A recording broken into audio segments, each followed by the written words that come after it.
Baik, saya Alfonsus Andri Wardana dengan NIM 225314220. Di sini saya akan mempresentasikan nomor 3 pada eh, persoalan kasus analisis preskriptif itu berdasarkan kasus Sada et al. Find optimal solution for awarding bus routes contract. Untuk yang A, keputusan apa yang dibuat dalam kasus tersebut? Itu keputusan utama dalam kasus ini, yakni memilih vendor penyedia jasa bus sekolah yang paling tepat untuk diberikan kontrak berdasarkan kriteria efisiensi biaya dan kualitas layanan.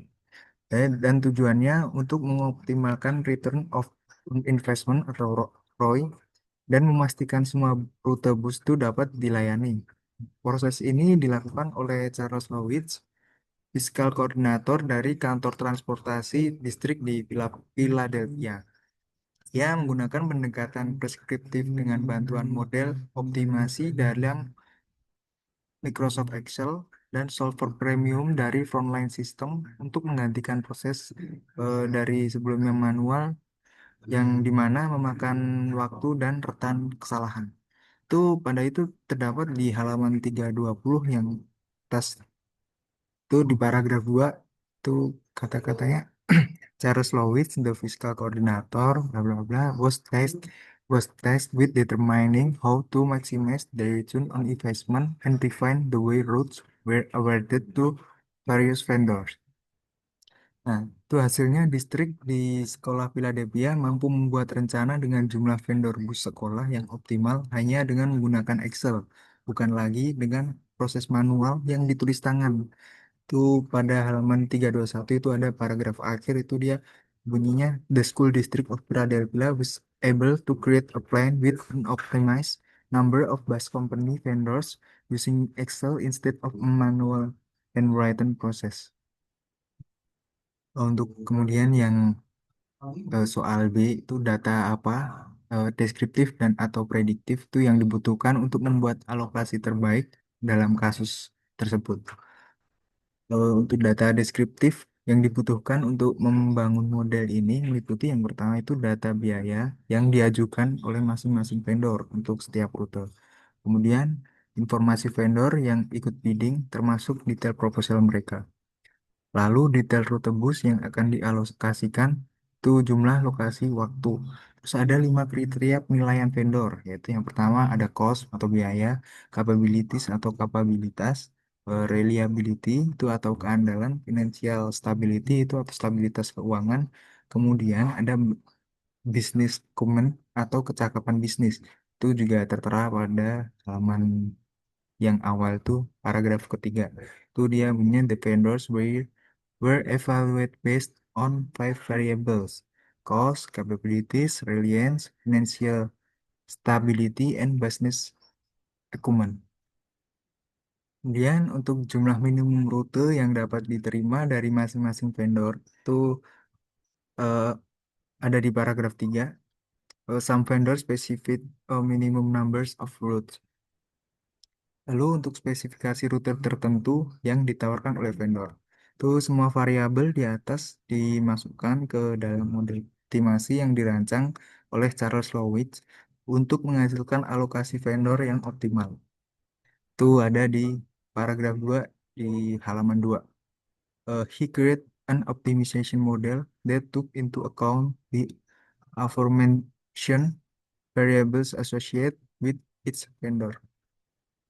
Kemudian data prediktifnya ini pada kasus ini model ini tidak menggunakan data prediktif karena tidak bertujuan untuk membuat prediksi di masa depan. Fokus utama model ini pengambilan keputusan optimal itu jadi preskriptif berdasarkan data yang saat ini tersedia. Kemudian yang soal C, kendala atau constraint apa yang perlu diperhatikan dalam memberikan kontrak untuk suatu rute. Model optimasi kasus ini memperhatikan beberapa kendala penting, yaitu yang pertama ada setiap rute hanya diberikan kepada satu vendor.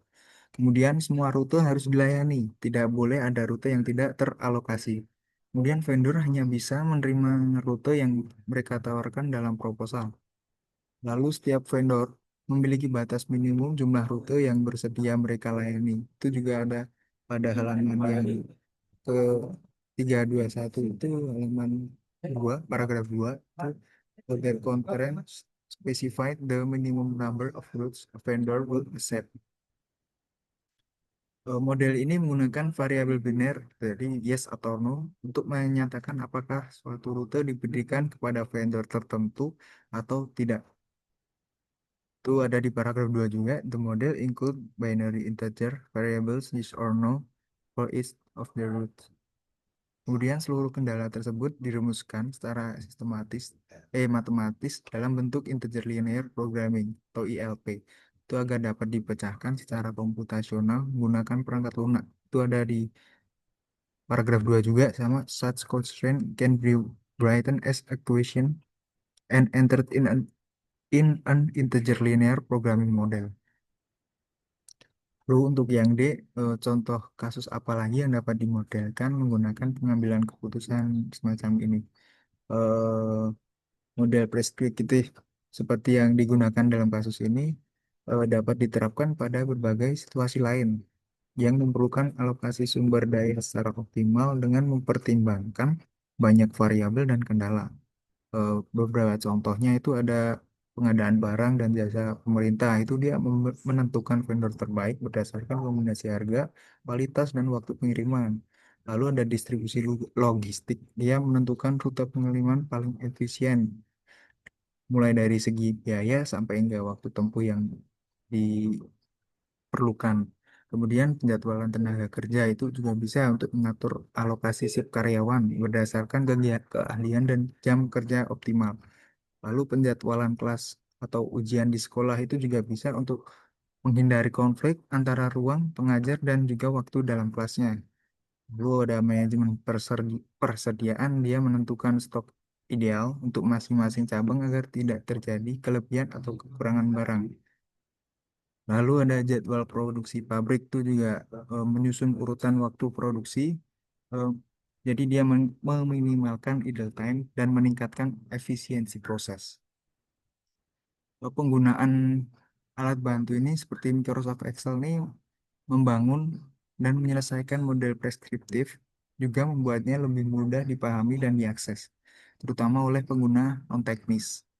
Itu ada di paragraf 3 halaman 321 itu, such model can be formulated and solved through many software tools, but using Microsoft Excel makes it easier to understand the model. Eh, jadi seperti itu yang nomor 3. Ini untuk kesimpulannya, dalam kasus ini, analisis preskriptif secara efisien digunakan untuk menyelesaikan masalah kompleks dalam pengambilan keputusan.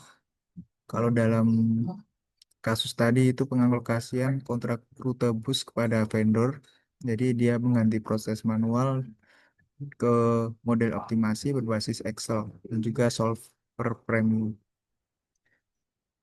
Model ini menggunakan data preskriptif dari proposal vendor yang dirancang dengan memperhatikan berbagai kendala nyata.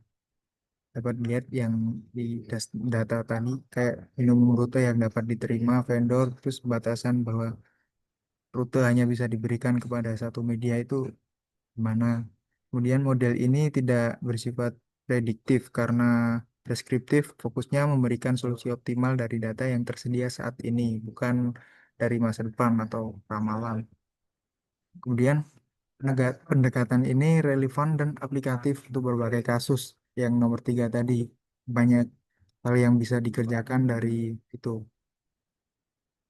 Karena pembuatan Excel ini mudah diakses juga diterapkan oleh pengguna dari berbagai latar belakang.